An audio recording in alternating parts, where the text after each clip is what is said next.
নমস্কাৰ বন্ধু বান্ধৱীসকল আমাৰ চেনেল এছকে স্কুল অফ ইকনমিক্সলৈ আপোনালোকক পুনৰ এবাৰ স্বাগতম জনাইছোঁ।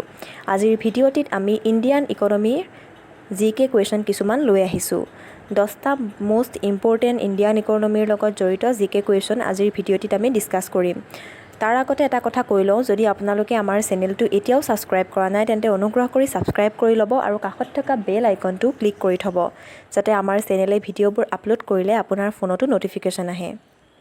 যিহেতু ইণ্ডিয়ান ইকনমি পাৰ্টটো এটা মোষ্ট ইম্পৰ্টেণ্ট পাৰ্ট হয় যিকোনো ধৰণৰ কম্পিটিটিভ এক্সামৰ কাৰণে, গতিকে এই পাৰ্টটো আমি কেতিয়াও স্কিপ কৰি যাব নোৱাৰোঁ। গতিকে আহকচোন আমি চাওঁ ইয়াৰ লগত জড়িত কেইটামান জিকে কুৱেশ্যন। কুৱেশ্যন নম্বৰ 1 সুধিছে, who is father of economics? তাৰমানে অৰ্থনীতিৰ পিতৃ কোন? আৰু অৰ্থনীতিৰ পিতৃ বুলিলে কাক বুজা যায়? আৰু ইয়াৰ আনচাৰটো হৈছে আডাম স্মিথ। গতিকে আমি গম পালোঁ যে আডাম স্মিথ হৈছে অৰ্থনীতিৰ পিতৃ। দেন কুৱেশ্যন নম্বৰ 2 সুধিছে, national income estimates in India is prepared by?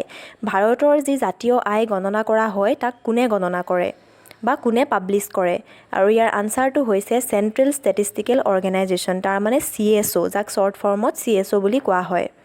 Then question number 3 সুধিছে, income tax in India was introduced by? তাৰমানে ভাৰতত আয়কৰৰ যিটো ধাৰণা আছিল সেই ধাৰণাটো কোনে আগবঢ়াইছিল? আৰু ইয়াৰ আনচাৰটো হৈছে জেমছ উইলছনে আগবঢ়াইছিল। গতিকে এই কথাটো আমি মনত ৰাখিবলগীয়া যে ভাৰতৰ যি আয়কৰ বা ইনকাম টেক্সৰ ধাৰণা আছিল সেইটো পোনপ্ৰথমে কোনে দিছিলে? জেমছ উইলছনে। গতিকে তোমালোকে মনত ৰাখিবা এইটো। দেন নেক্সট কুৱেশ্যনটো চাওঁ আহাচোন কি আছে। দেন কুৱেশ্যন নম্বৰ 4ত সুধিছে, which prime minister is also' known as father of Indian economic reform? তাৰমানে কোনজন ভাৰতৰ প্ৰধানমন্ত্ৰীক father of Indian economic reform বুলি জনা যায়? আৰু ইয়াৰ আনচাৰটো হৈছে PV নৰসিম্হা ৰাও। তাৰমানে PV নৰসিম্হা ৰাও হৈছে father of Indian economic reform. Then question number 5 সুধিছে যে human development index was introduced by? Human development index কোনে ইণ্ট্ৰডিউচ কৰিছিল? তোমালোকে যদি হিউমেন ডেভেলপমেণ্ট ইণ্ডেক্সৰ ভিডিঅ'টো চোৱা নাই তেন্তে আমাৰ ডেছক্ৰিপশ্যন বক্সত মই লিংকটো দি দিম, তোমালোকে তাত গৈ চাই ল'ব পাৰা। আৰু ইয়াৰ আনচাৰটো হৈছে মেহবাবুল হক। তেখেত এজন পাকিস্তানী ইকনমিষ্ট আছিল আৰু তেখেতে এই যিটো হিউমেন ডেভেলপমেণ্ট ইণ্ডেক্সৰ ধাৰণা আছিল সেই ধাৰণাটো আগবঢ়াইছিল। দেন কুৱেশ্যন নম্বৰ 6 সুধিছে, when reserve bank of India was establish?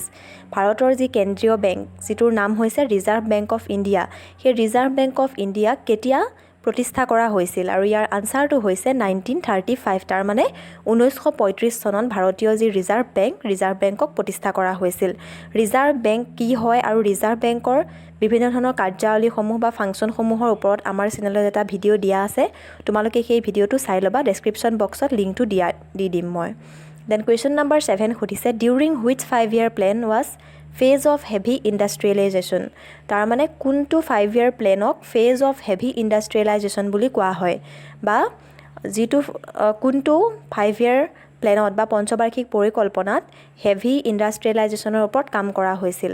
আৰু ইয়াৰ আনচাৰটো হৈছে ছেকেণ্ড 5-year প্লেন। তাৰমানে দ্বিতীয় পঞ্চবাৰ্ষিক পৰিকল্পনাত ঔদ্যোগিকৰণৰ ওপৰত গুৰুত্ব আৰোপ কৰা হৈছিল। গতিকে মনত ৰাখিবা এইটো তোমালোকে যে 5-year প্লেনৰ ভিতৰত কোনটো প্লেনত ঔদ্যোগিকৰণৰ ওপৰত বা ইণ্ডাষ্ট্ৰিয়েলাইজেশ্যনৰ ওপৰত গুৰুত্ব দিছিল বুলি যদি প্ৰশ্ন আহে তেন্তে ইয়াৰ আনচাৰটো হ'ব ছেকেণ্ড 5-year প্লেন।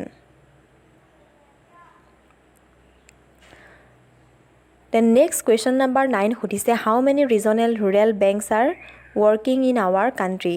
আমি সকলোৱে নিশ্চয় জানো আমাৰ ভাৰতত ৰিজনেল ৰুৰেল বেংকসমূহ আছে, আৰু বৰ্তমান আমাৰ ভাৰতত কেইটা ৰিজনেল ৰুৰেল বেংক ৱৰ্কিং অৱস্থাত আছে? আৰু ইয়াৰ আনচাৰটো হৈছে 43টা বেংক। দেন কুৱেশ্যন নম্বৰ 9 সুধিছে, security and exchange board of India SEBI was establish on? ছেবিৰ বিষয়ে তোমালোকে নিশ্চয় শুনিছা। এই ছেবি যি আছিলে, ছেবিটো কোন চনত প্ৰতিষ্ঠা কৰা হৈছিল? ইয়াৰ আনচাৰ হৈছে এপ্ৰিল 12, 1992, 1992 চনৰ 12 এপ্ৰিলত ছেবিক প্ৰতিষ্ঠা কৰা হৈছিল। আৰু ছেবিৰ লগত জড়িত বিভিন্ন কনচেপ্টসমূহ যেনে ধৰক ছেবিৰ কাৰ্যাৱলী, ছেবিয়ে কাক ৰেগুলেট কৰে, এনেকুৱা ধৰণৰ কুৱেশ্যনসমূহ তোমালোকে ভালকৈ চাই যাবা, কিয়নো ছেবি ৰিলেটেড বিভিন্ন প্ৰশ্নসমূহ এক্সামবোৰত আহি থকা দেখা যায়। দেন কুৱেশ্যন নম্বৰ 10 সুধিছে, man and economics book was written by? তাৰমানে মেন এণ্ড ইকনমিক্স নামৰ যিখন বুক আছিল সেই বুকখন কোনে লিখিছিল? আৰু ইয়াৰ আনচাৰটো হৈছে ৰবাৰ্ট মুণ্ডেলে লিখিছিল। মনত ৰাখিবা তোমালোকে ইকনমিক্সৰ এক্সামবোৰত বা বিভিন্ন ধৰণৰ এক্সামবোৰত ইকনমিক্সৰ লগত জড়িত যিসমূহ কিতাপ সেই কিতাপসমূহ কোনে ৰচিছিল আহি থাকে। যদি তোমালোকে ভিডিঅ'টি চাই ভাল পালা তেন্তে এটা লাইক কৰি দিবা, আমাৰ চেনেলটো ছাবস্ক্ৰাইব কৰিবা আৰু লগৰ বন্ধুবৰ্গলৈও শ্বেয়াৰ কৰি দিবা। Thank you so' much.